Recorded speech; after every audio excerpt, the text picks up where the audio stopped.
Double honors to the elder bishops and apostles of Great Millstone, the top of this truth.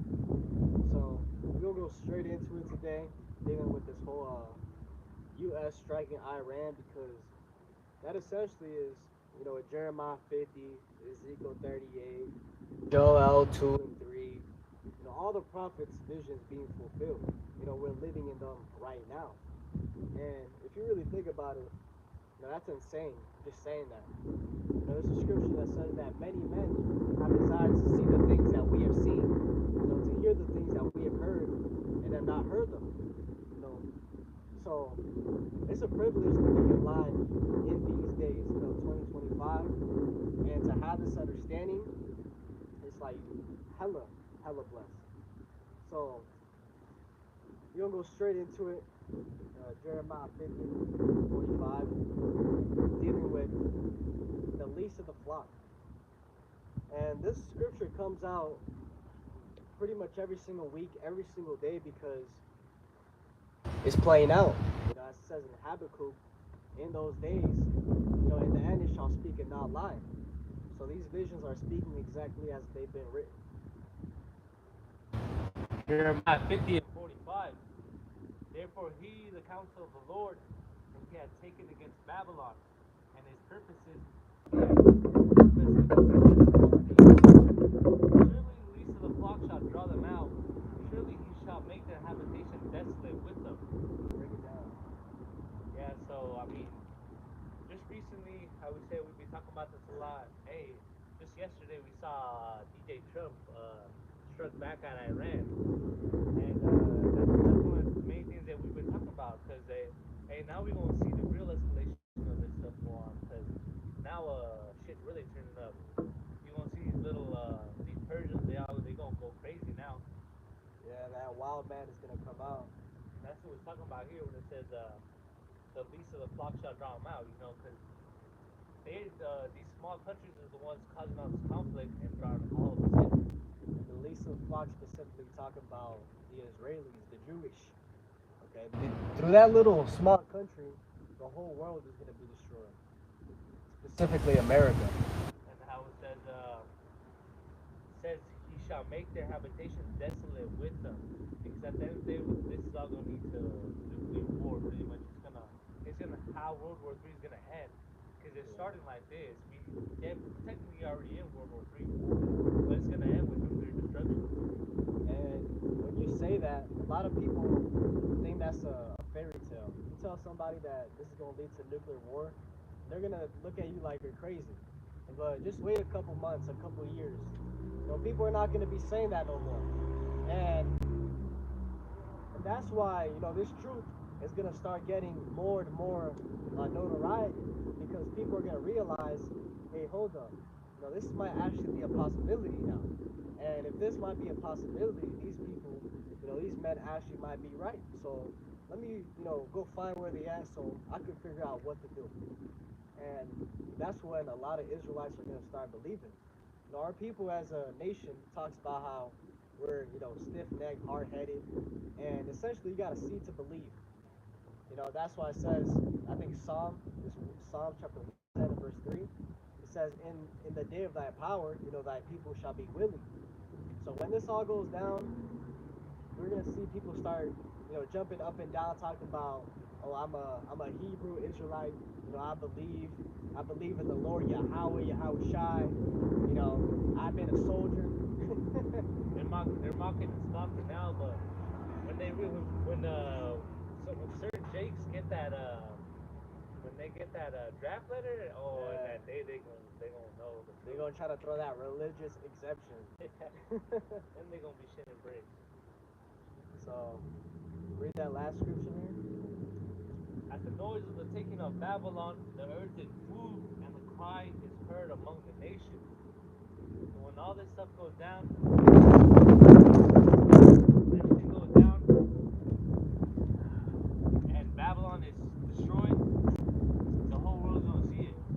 It's gonna be like you're gonna be on the other side of the world and you're gonna see smoke. And all the nations is gonna cry because they gonna see this supposedly great country downfall. Yeah. And there's gonna be a big shocking that day because the pride that America has kind of trickled into the other nations. Like these Americans believe so much that they won't be destroyed that the other nations kind of believe it too. They look at America as this complete powerhouse. The strongest army, military, and the average this person thinks, damn, America, like I don't know if we can take it down. Like it's gonna have to be a full country, invasion to take down America. So when it actually goes down, it says in Revelation 18 that the merchants of the sea, are going to be standing afar off. Let me actually get that. Revelation 18.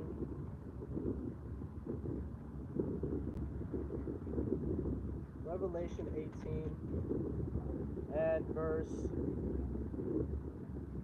15. I'll start at verse 17. It says, "For in 1 hour so great riches is come to naught, and every shipmaster and all the company of ships and sailors, and as many as trade by sea stood afar off, and cried when they saw the smoke of her burning, saying, What city is like unto this great city?"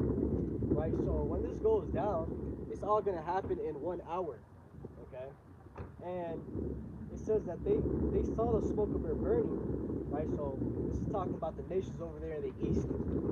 They cast dust on their heads and cried, weeping and wailing, saying, Alas, alas, that great city, wherein were made rich all that had ships in the sea, by reason of her costliness. For in 1 hour is she made desolate. Okay, and that's the point, is that these other nations are going to see it. They're going to be saying, alas, alas, like, damn, finally. It actually happened. There's going to be a build up to that, too. We're going to see before all these bombs get dropped. Hey, we still got some prophecies coming. We still got the mark of the beast, and we still got Jacob's trouble. Yeah. And until we see all that stuff happen, don't expect us to get hit with any bombs here soon. We gotta see that happen, and then we get the bombs. Yeah, and even just knowing those prophecies really puts us in what's the word? In a better standpoint, in a more it puts us in a better situation because the average American right now, if they have any sense of what's happening worldwide, probably has some fear in them. It's probably thinking, damn, we actually go to World War III, I might have to go. And, they got fear running through them right now. But they're going to be making all the wrong moves at the end of the day. Because some people are going to get that draft letter, and some people are going to go. Yeah. And some people are going to be told, they put this chip in you, and they're going to do it. So government's all about survival. They're going to do whatever it takes to survive. Yeah, but the elect, we have that, truth, knowledge, and understanding, and understand, the whole story. So when they come over here talking about a chip, we know what's the judgment of taking that. When they come talking about the draft, we know the judgment if you go and fight. So that's why it says in Isaiah 33:6 that wisdom and knowledge shall be the stability of thy times. Just knowing the prophecies is a major, head start, advantage. That's the word I want. So let's get this. Get a Joel 3:1 and 2.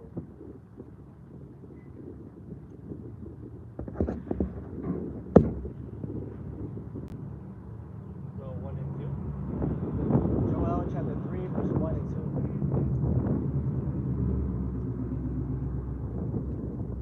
Joel 3 and 1.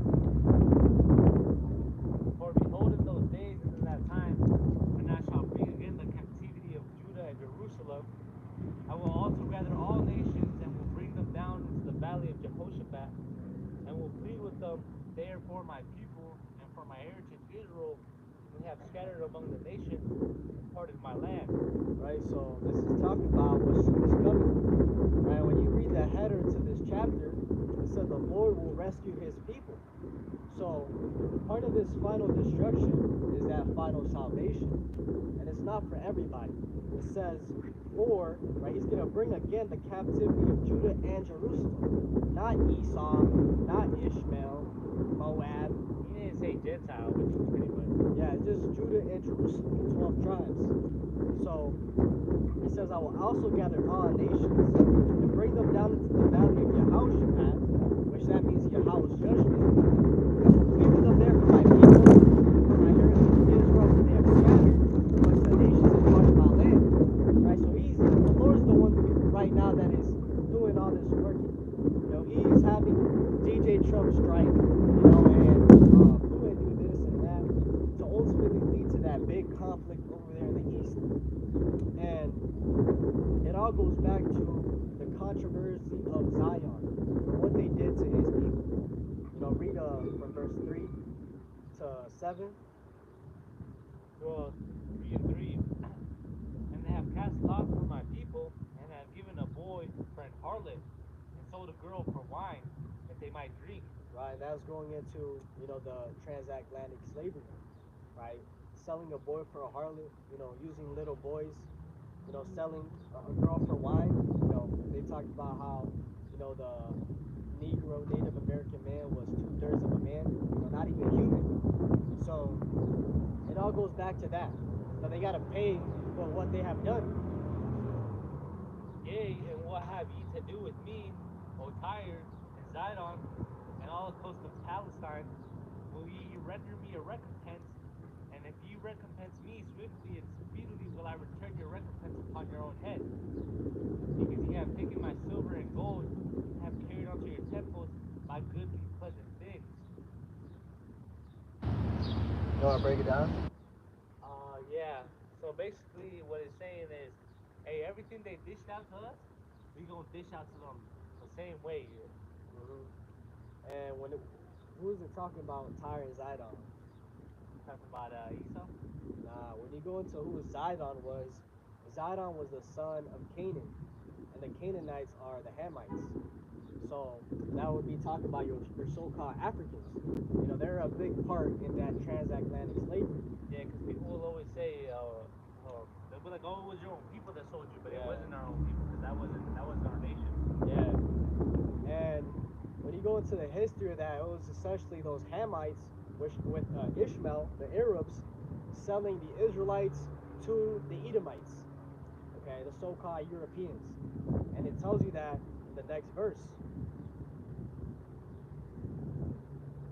The children also of Judah and the children of Jerusalem have ye sold unto the Grecians, that ye might remove them far from their borders. Right, so when did this ever happen? Who were those Grecians?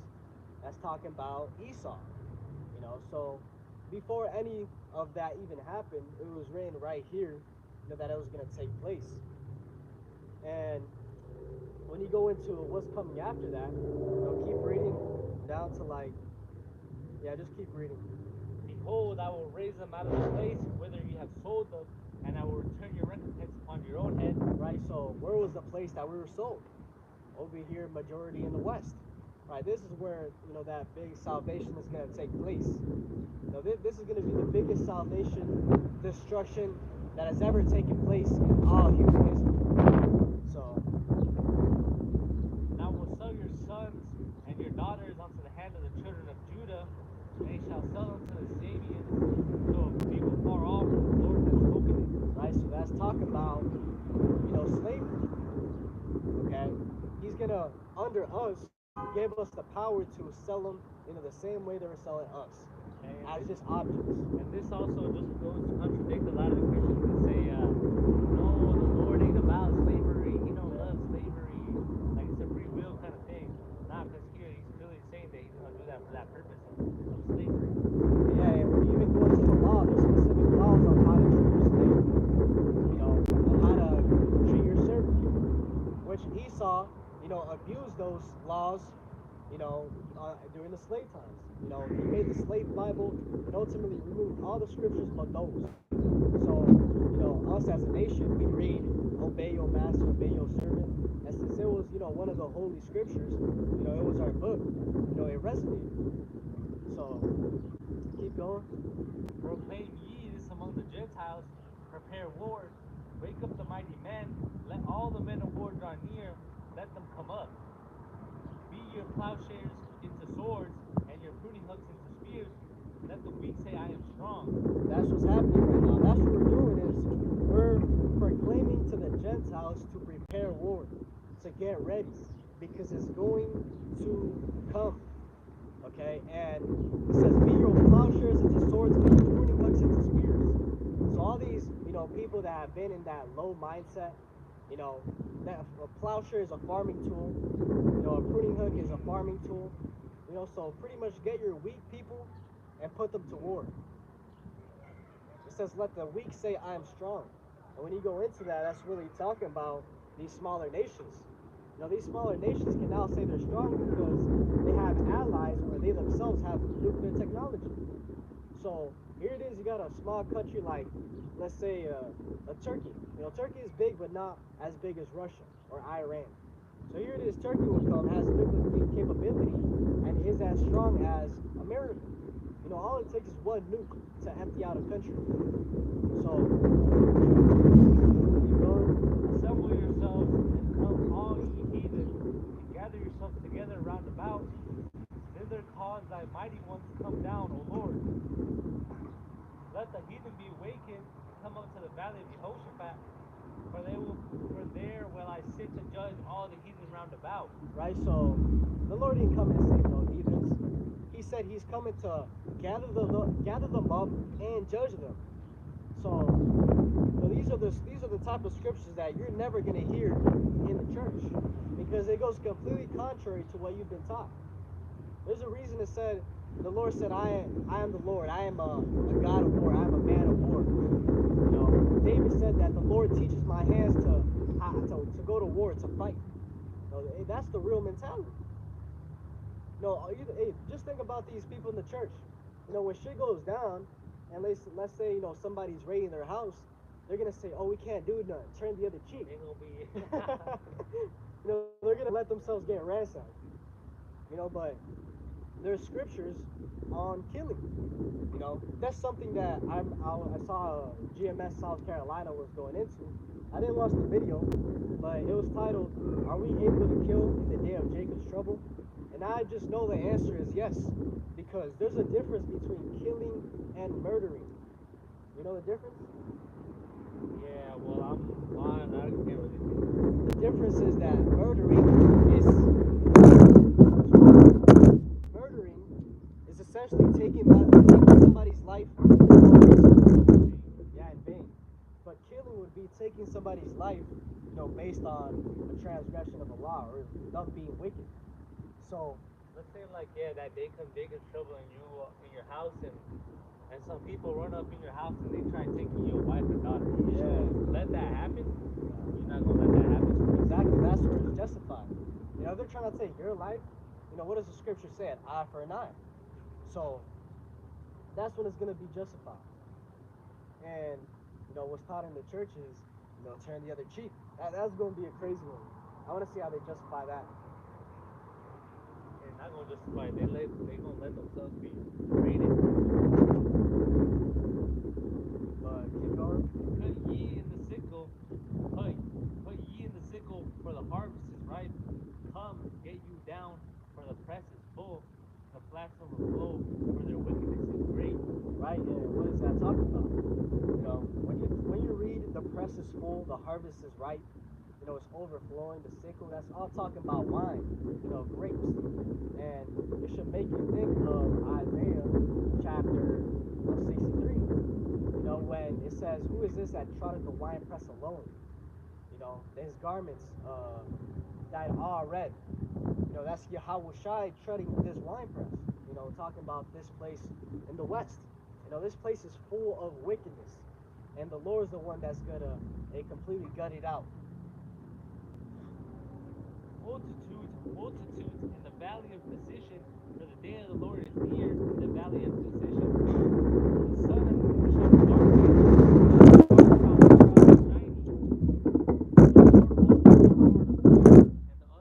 utter his voice with Jerusalem, and the heavens and the earth shall shake, but the Lord will be the hope of his people, and the strength of the children of Israel. Right, and that's ultimately all it boils down to, is that the Lord is going to be for his people. So when we see multitudes, You know, there's a reason it says it twice. A lot of people are going to be dying. It says in Ezra that as a wave is to a drop, is those that are going to be saved versus destroyed. You know, and whenever the Lord, gave those analogies, it was a perfect analogy. It wasn't, off. So when it said a wave to a drop, and you think like, damn, that's insane. That's like, yeah, it's exactly the same way it's going to be. It ain't hyperbole or exaggeration. That's just what it is. Yeah, when it says that America's going to be a desert, it ain't hyperbole. It's literally gonna be desert. Yeah, so keep going. So shall ye know that I am the Lord your God, dwelling in Zion, my holy mountain. Then shall Jerusalem be holy, and there shall be no strangers pass through her anymore. Right, that's talking about in the kingdom. And for the kingdom to come, all that has to take place first. The destruction of America, of the East, all the world wars, what we're seeing right now. All this has to take place for the kingdom to come. That's something a lot of people don't understand. When you tell them, do you want all this to take place? They tell you no. Why would I want war to take place? But your mindset should be, get 2 Peter chapter 3. This is going to be the mindset you're supposed to be in. 2 Peter chapter 3, and it should say hastily.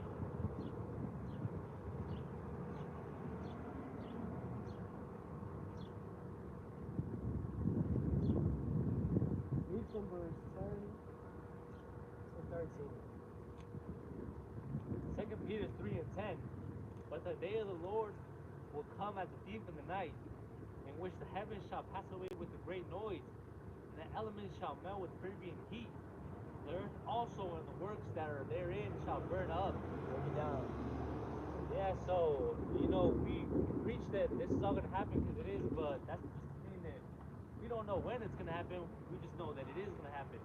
Sooner or later, and hopefully sooner as we're seeing, these drops are going to be bombed. These bombs are going to be dropped. And as it says, the elements shall melt with fervent heat.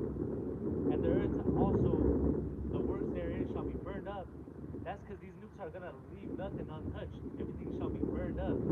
Yeah, it says as a thief in the night. And when you go into what just happened, recently, all this literally popped off in the span of 1 week.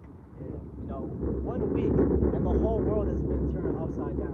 Yeah, I mean, that just goes to show you that, like, we at the camp, we talk about all the time how we know DJ Trump's gonna do something. Yeah. Hey, but lo and behold, we didn't know he was gonna do it that quick. Yeah. We just look at the news and, we minding our own business. Next thing you know, we see DJ Trump drop some bombs on Iran. And that's exactly what he didn't tell nobody. It's like when, how it says, when a thief comes in to rob you at night, he's not going to tell you that he's going to come rob you. He's just going to run up on you at it. Yeah, Yahweh Shah talked about that, how no man knoweth, the time that the Lord's going to come back. And it talked about how if the man of the house knew when the thief was going to come, he would have prepared himself. But he doesn't know. So that's why we got to be on point, 24/7, and especially in these times right now. Because Yahweh Shah said that, hey, these days it's gonna be the same as in the days of Noah. They're gonna be drinking and giving in marriage and partying and doing whatever they want to do. And they knew not till the water came, the flood came. So it's gonna be the same thing. Majority of people are gonna be out here clubbing, living it up, on bullshit until that fire comes. And I can already tell that when this shit all goes down, imagine, draft letters, war, missiles dropping, people are still gonna be at the club. Still gonna be at the club living it up. Because, they're just lost, deceived. It's a wicked generation. Yeah, they'd rather, be ignorant. What do they call it? Blissful ignorance. Yeah. They'd rather be ignorant than to accept the truth. They say ignorance is bliss. Yeah, exactly how the brother said. You'd rather, know what the truth is, but, hey, you don't want to accept it, so you just turn the other cheek. You'd rather accept the consequences than the reality of things. Yeah. So, let's keep going. Seeing that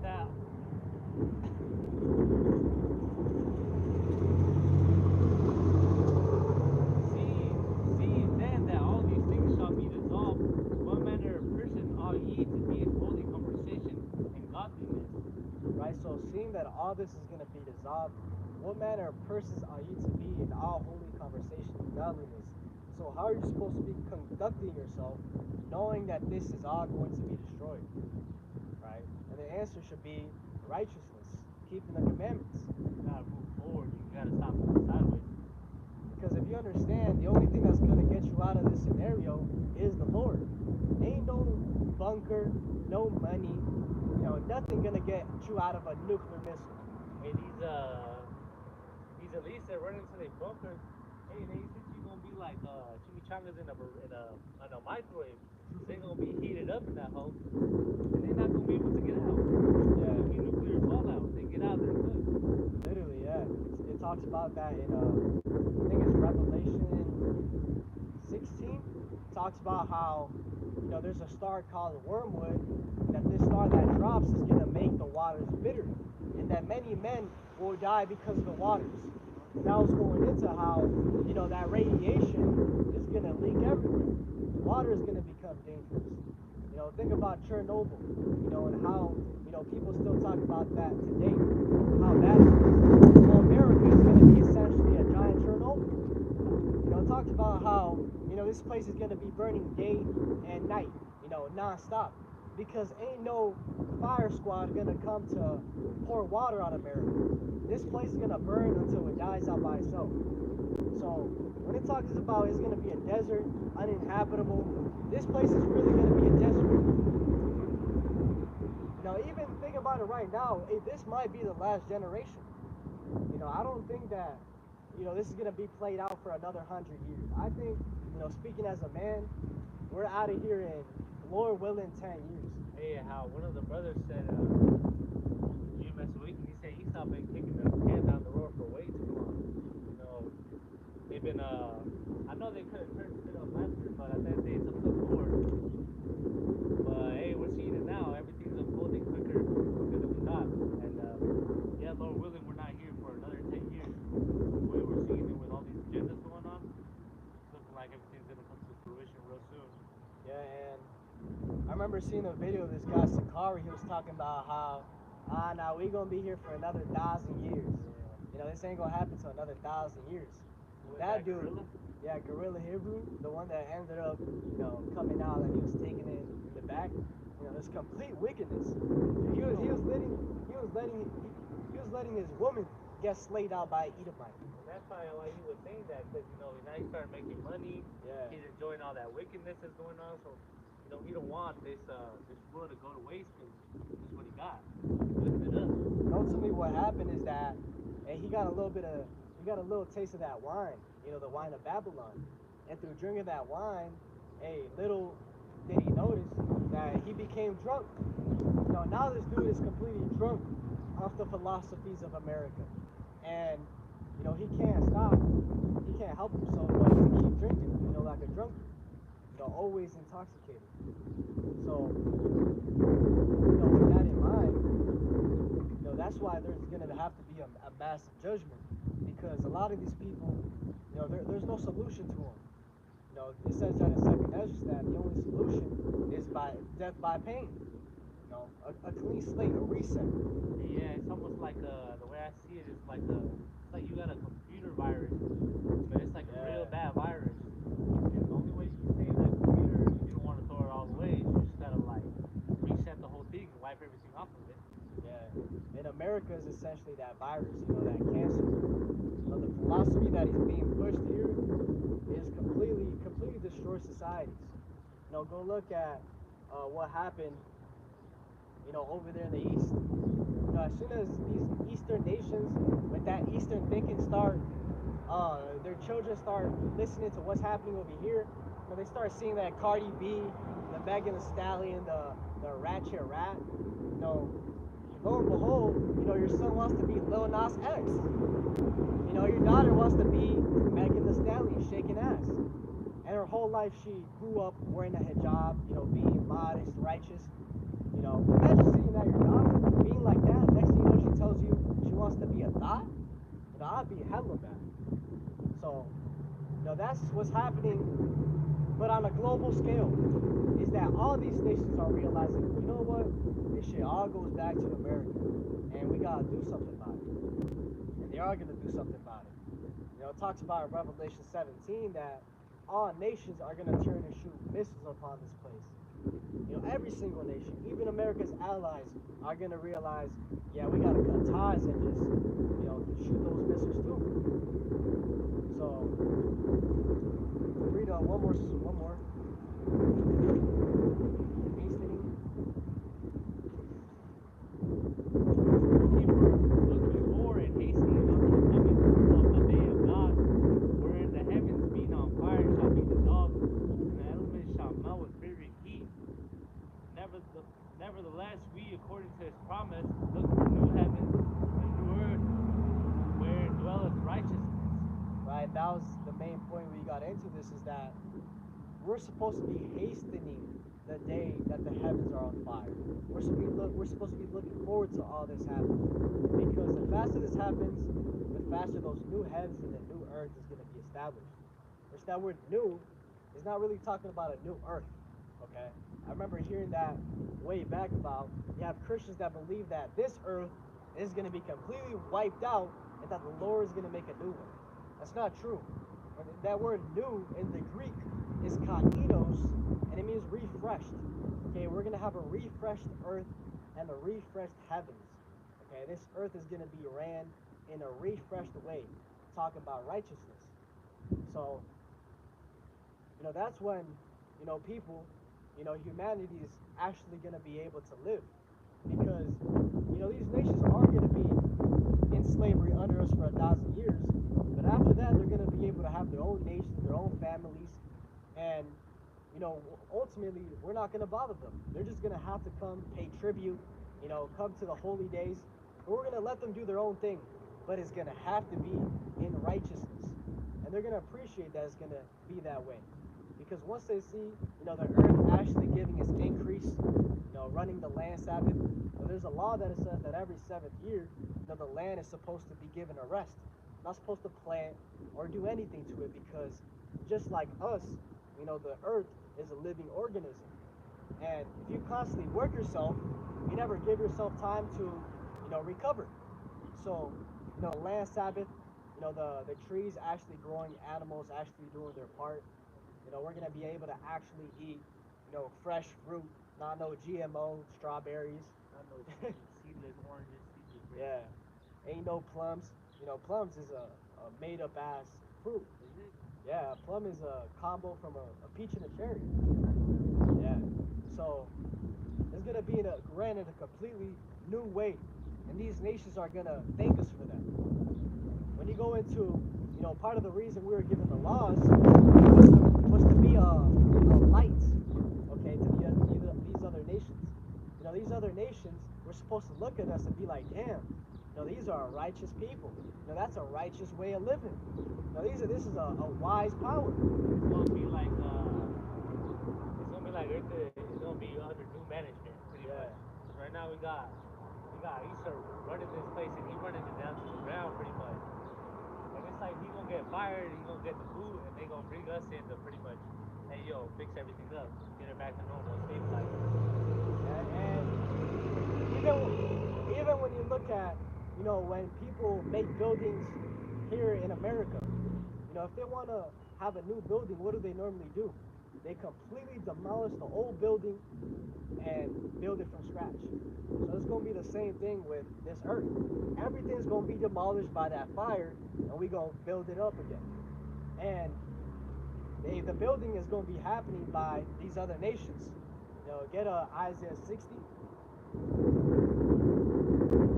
think it's Isaiah 60 and 10 or 12.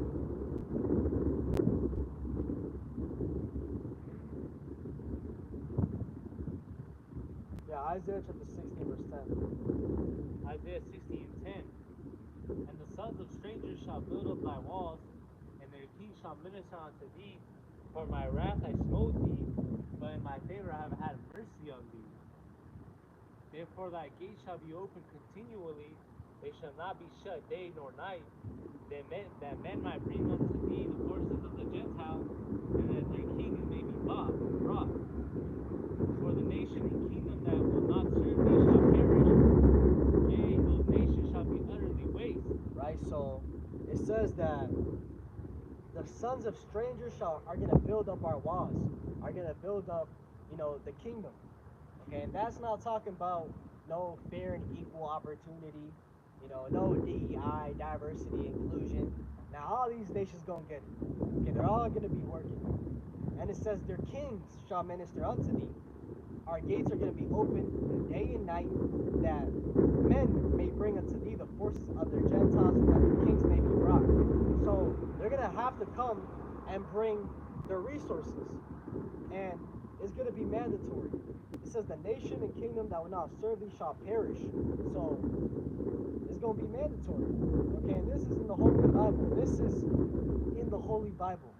Okay, the Lord talk about, hey, these nations are gonna have to serve you. Slavery is in the Bible.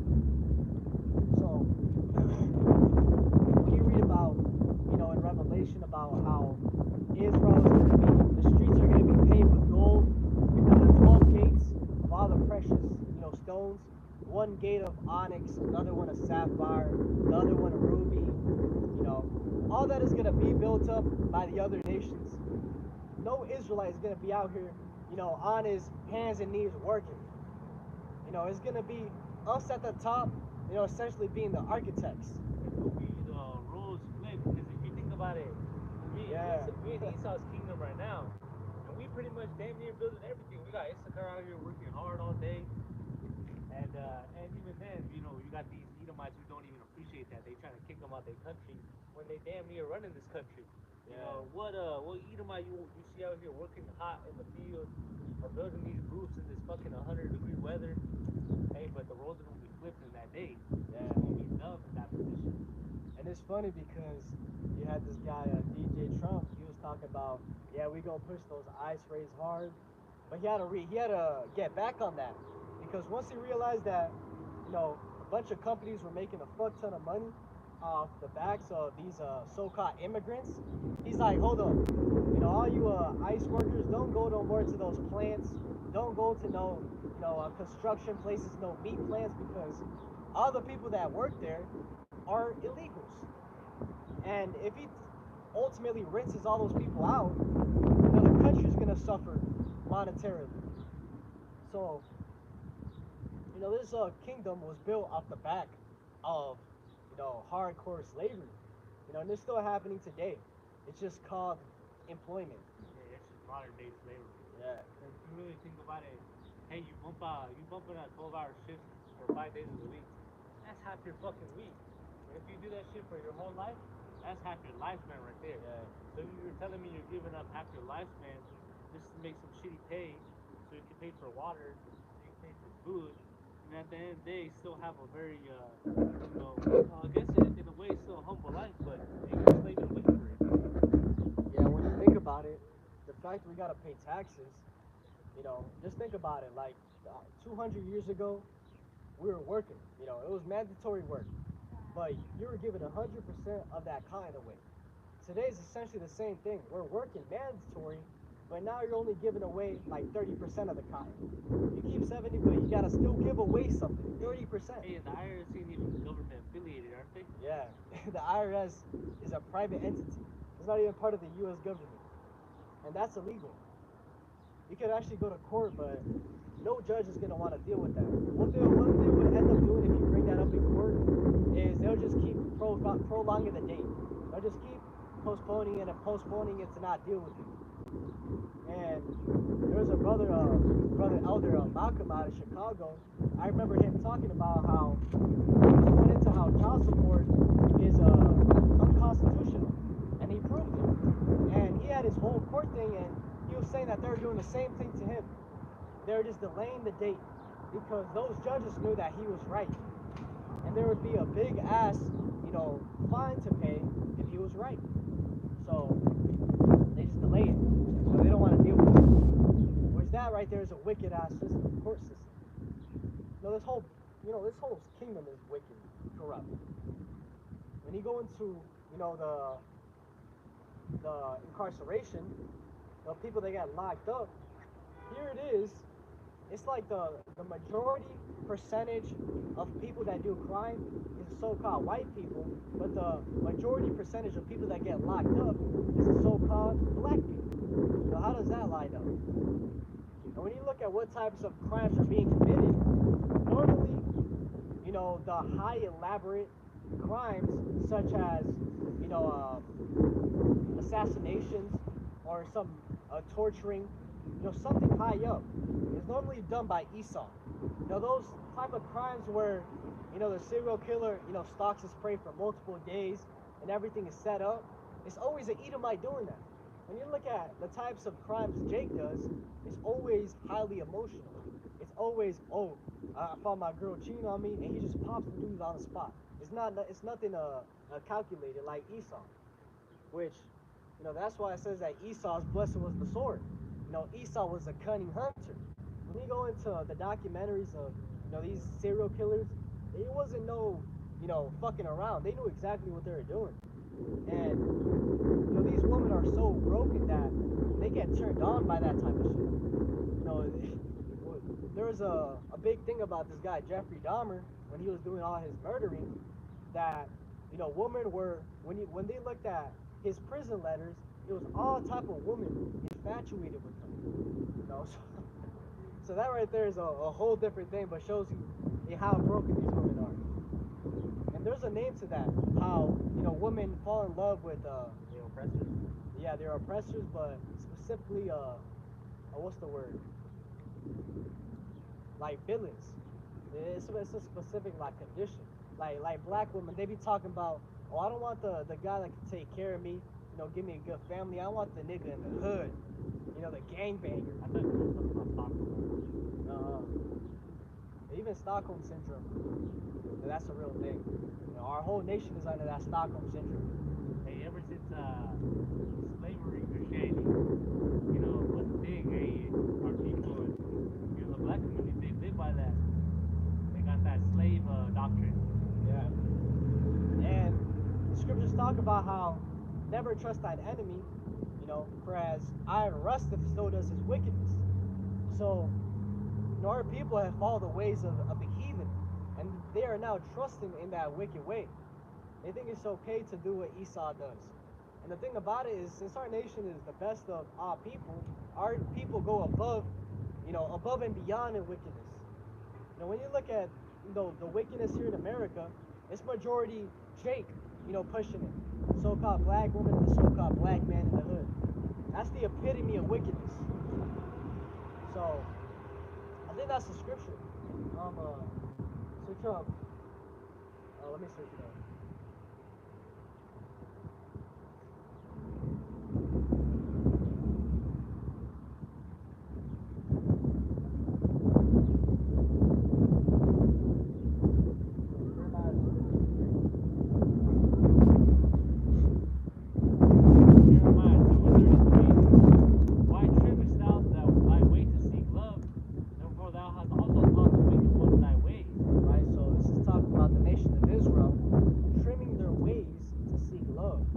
Talking about, what's the word? It's like when you give up something, they're compromising, their morality to find love with Esau.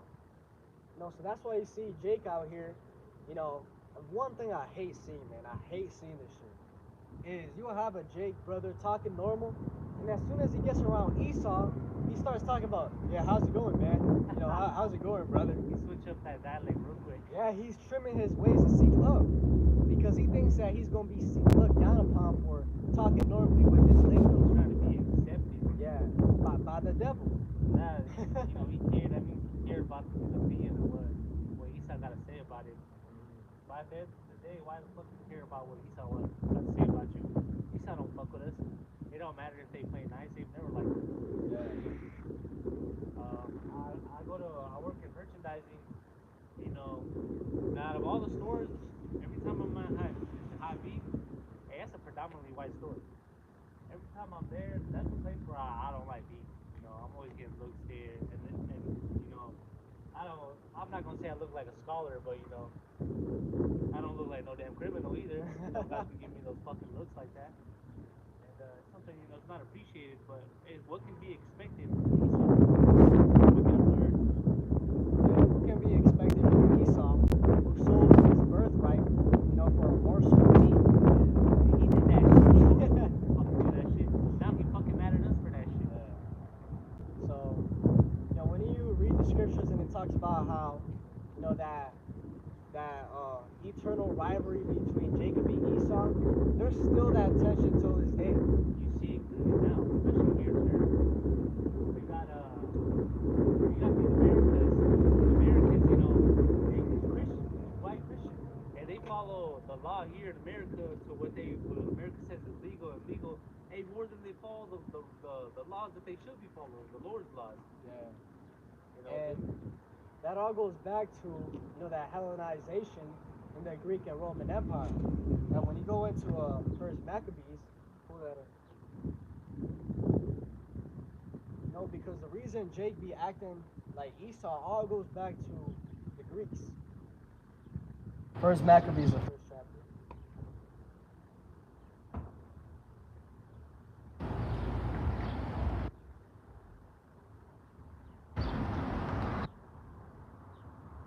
Read from verse 1 to verse...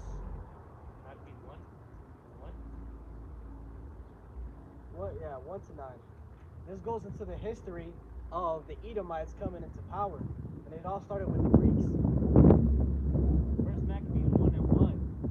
And it happened after Alexander, son of Philip, the Macedonian, who came out of the land of Shittim, who had smitten Darius, king of the Persians and Medes, and he reigned in his stead, the first over Greek, and made many wars and won many holds, and slew the kings of the earth, and went through the ends of the earth and took spoils of many nations, insomuch that the earth was quiet before him, whereof he exalted and his heart was lifted up. Right, because when you go into the history of Alexander, ultimately he was prophesied, to rule the entire earth. And he conquered all of the known world in around 12 years. Something that was never seen before. So that's why I said that the earth was quiet before him, because he was in control of everything. And I actually watched the whole documentary the other day on Netflix about Alexander, and it was insane what he did. It was actually like he had that divine intervention, control to do what he did. Because here it is, Macedonia was a small little nation, compared to Persia. And the way, Alexander did it was by essentially going against all the normal war norms. So an example is, normal war was, when you're out there on the battlefield, the Persians were known for, they sent out their fighters and the king would be in the middle. So he had the protection from all, all 360 degrees. And normally the fight was, you go by the outsides, to go in. But what Alexander did that was so unconventional, he said, fuck that, I'm going straight to the middle. And that caught the Persians so off guard that he actually won that battle by just going straight to the king. And normally how those battles happen is that once the king saw that he was, being attacked, he started fleeing. And once, the king starts fleeing, all the soldiers see, damn, the king's running, we gotta run too. And that's how that battle was won. Pretty much he took off the survey, he went big. And it's crazy too, the history of what happened. Alexander actually took Darius. Alexander in one of those fights. So what the Persians would do, different than all the other nations, that they would bring their whole host to the fight. So he would bring his wife, his daughter, all his family to the fight to set up camp, so that ultimately they could see him winning. Now, Darius didn't expect to lose that fight.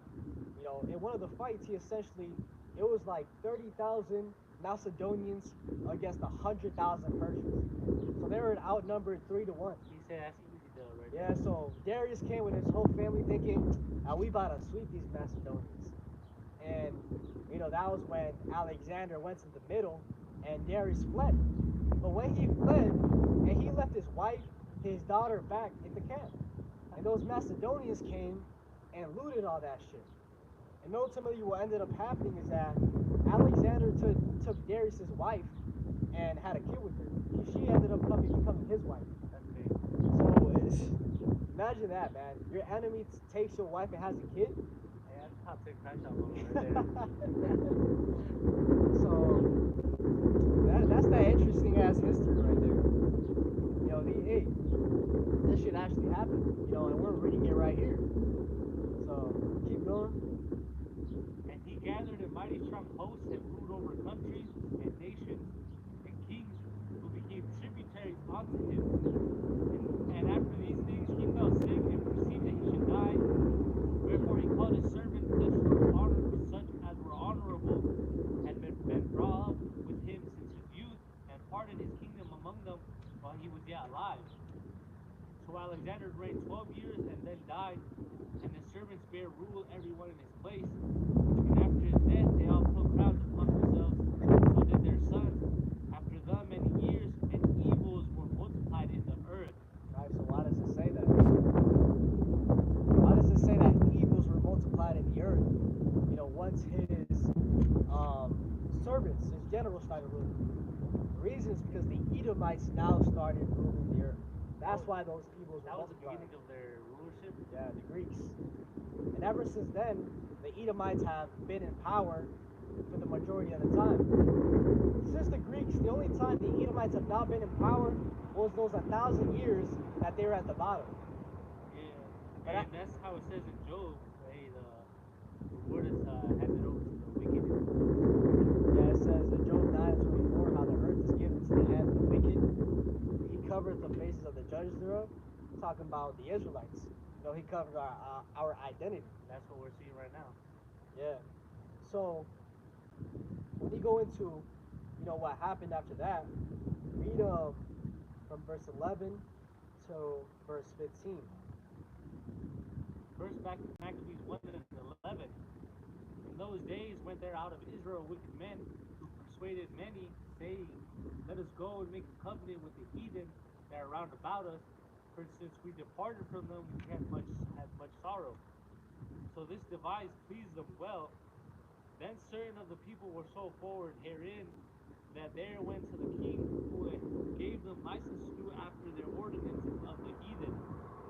Whereupon they built a place of exercise at Jerusalem, according to the custom of the heathen, and made themselves uncircumcised, and forsook the holy covenant, and joined themselves to the heathen, and were sold to do mischief. Right, and this is the beginning of the Israelites following that Greek way.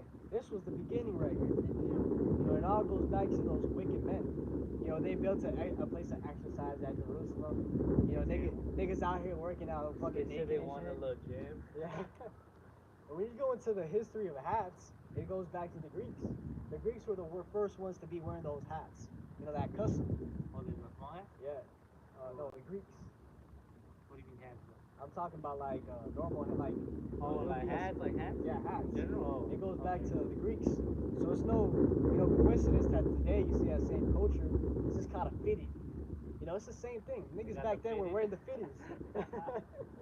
The same way they try wearing them today, rocking them back then. They were wearing some long ass hats, thinking that shit was fly. Hey, our people are so influenced by that culture, they don't even realize it. Yeah. So what we see today is, thousands of years of Jake being in that Greek way, and this came to the point that they think it's okay. So jump down to verse 41.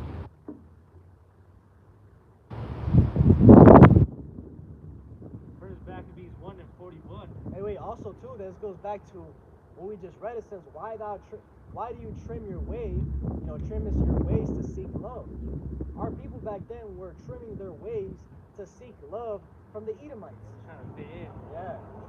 They're like, hold up. Ever since we haven't been with these Edomites, they've been fucking us over. So let's just do what they tell us to do. They're just trying to join them. They casually trying to make up,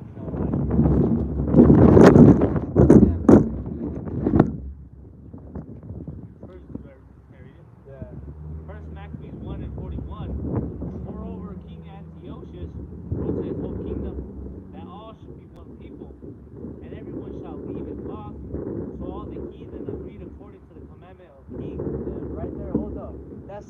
mentality they have back then is here today.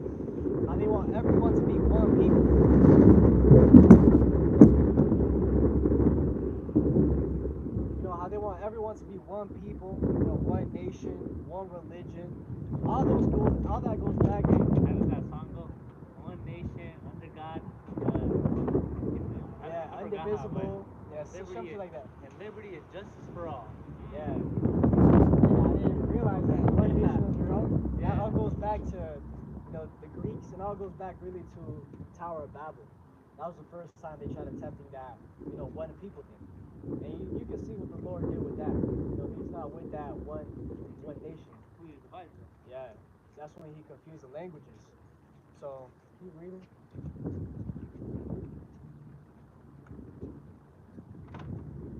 42.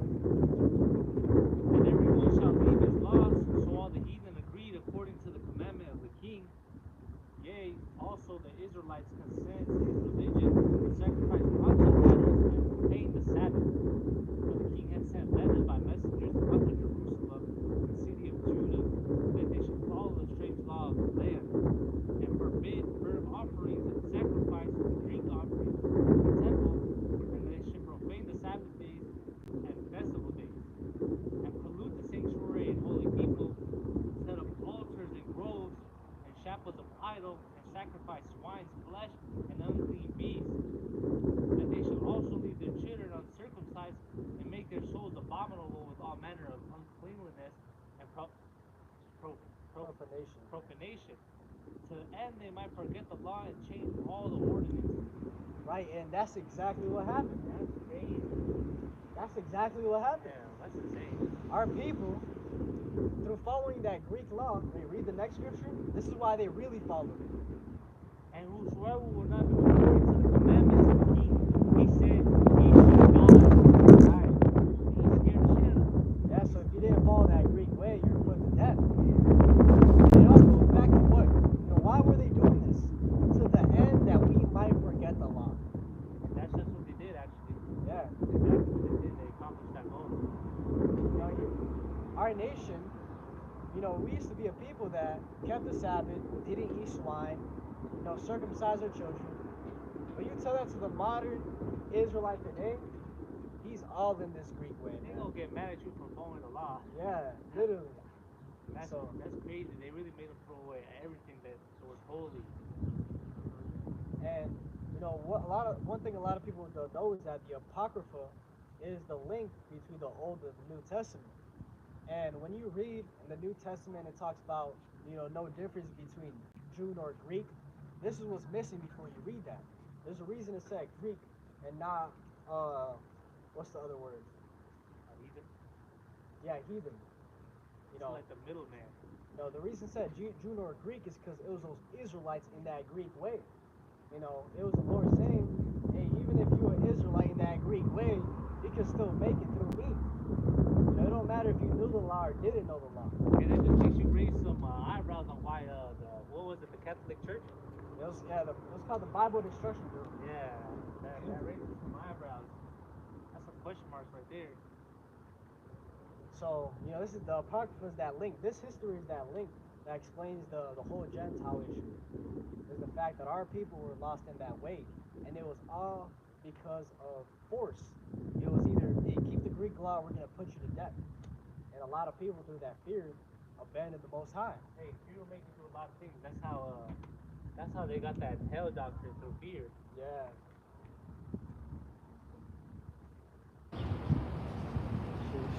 Like And jump down to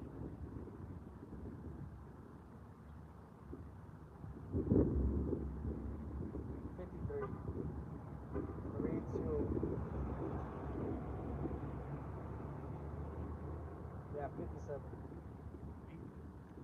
First Maccabees 1 and 53.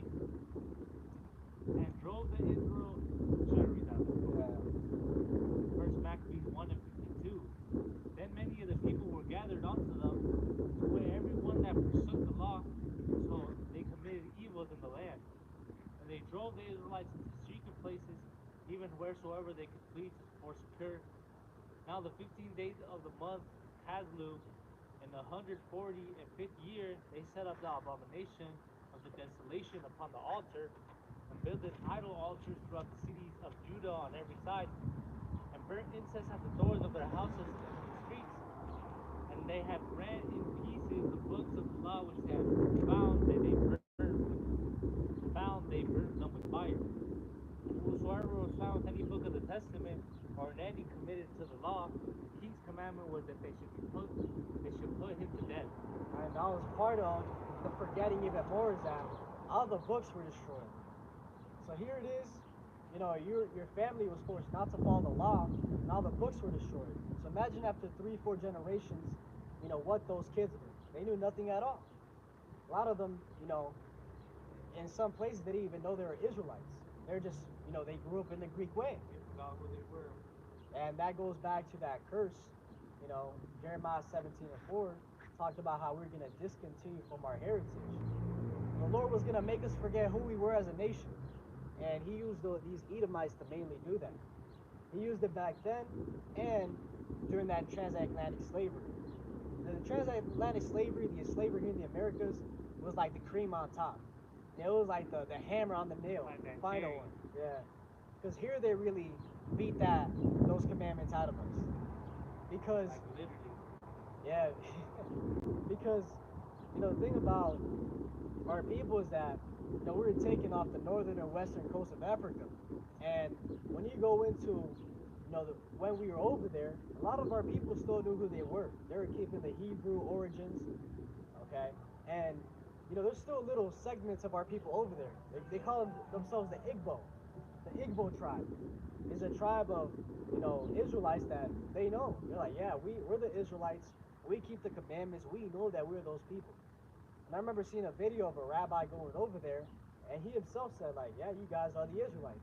They're like, And he openly admitted that he's not no damn Israelite though. well, he Rabbi? thinks, he Yeah. thinks he's an Israelite too. By saying that he's, Yeah.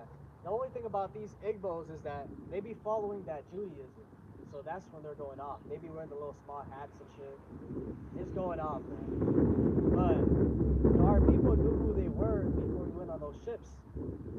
But once we got here, it completely changed. Completely changed.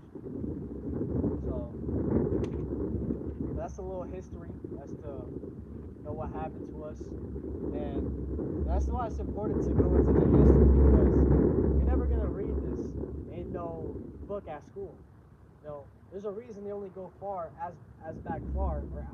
back as slavery. They don't go into the history of what we were doing before that, because then the truth will come out. I always found it interesting how they talk about how we all go back to being cavemen. That was another deception point. another big lies like evolution. Yeah. The reason they say we all go back to cavemen is so that they can hide their history. Because when you look at actually what happened, the Edomites were the ones that were in those caves. They are the cavemen.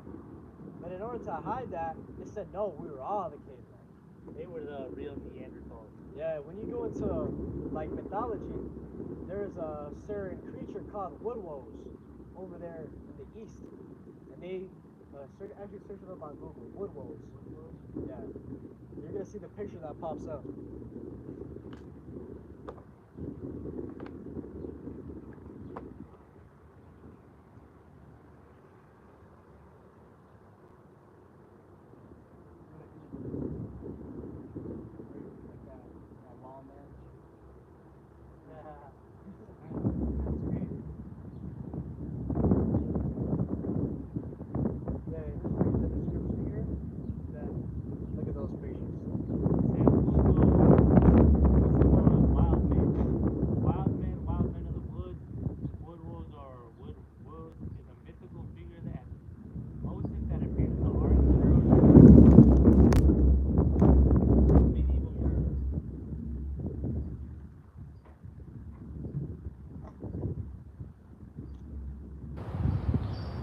Says comparable to the satire or faun type in classical mythology and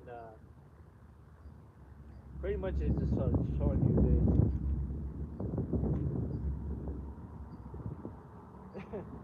And when you look at that, hey, this is an Edomite with a fuck ton of hair. It's just a yeah, it's like a Edomite that's been living in the woods for a minute. Yeah.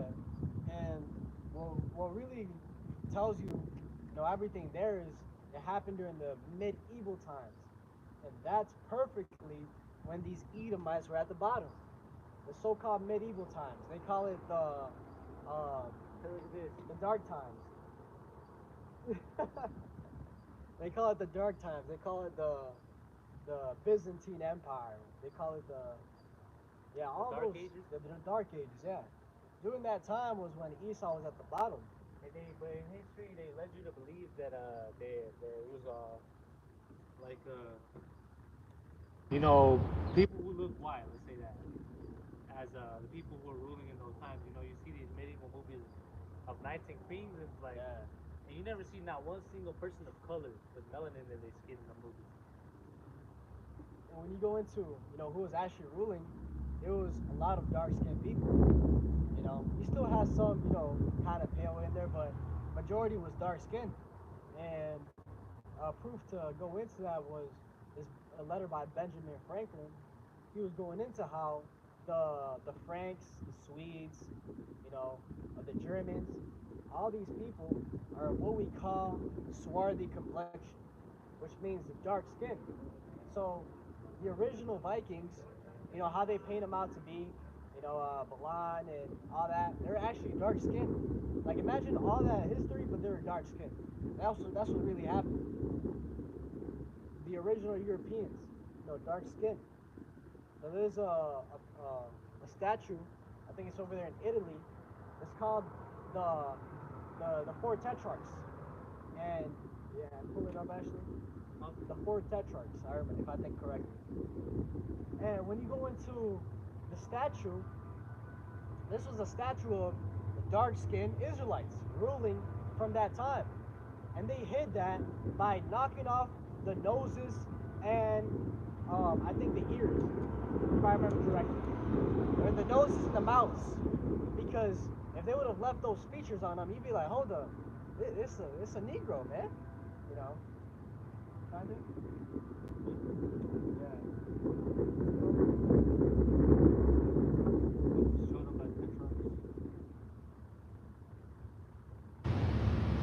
Yeah. When you look at those pictures, those noses are broken off. And that was for a specific reason. Or down.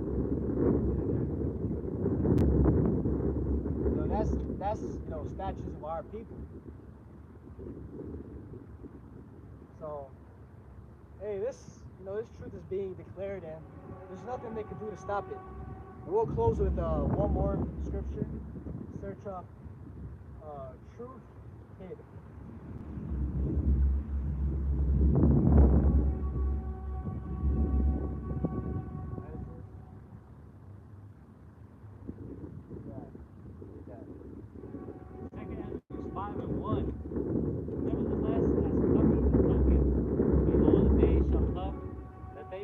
Upon earth shall be taken in a great number, and the way of the truth shall be hidden, and the land shall be barren of faith. But iniquity shall increase above that which now thou seest, or thou hast heard long ago. Right, that's talking about how, many are going to be taken in a great number. Wickedness was going to increase. That's what we're seeing right now. But I want to know scripture.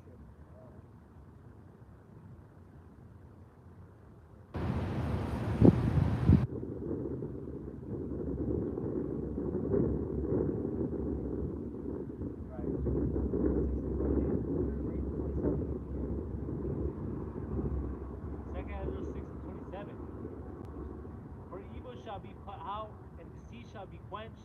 As for faith, it shall flourish. Corruption shall be overcome.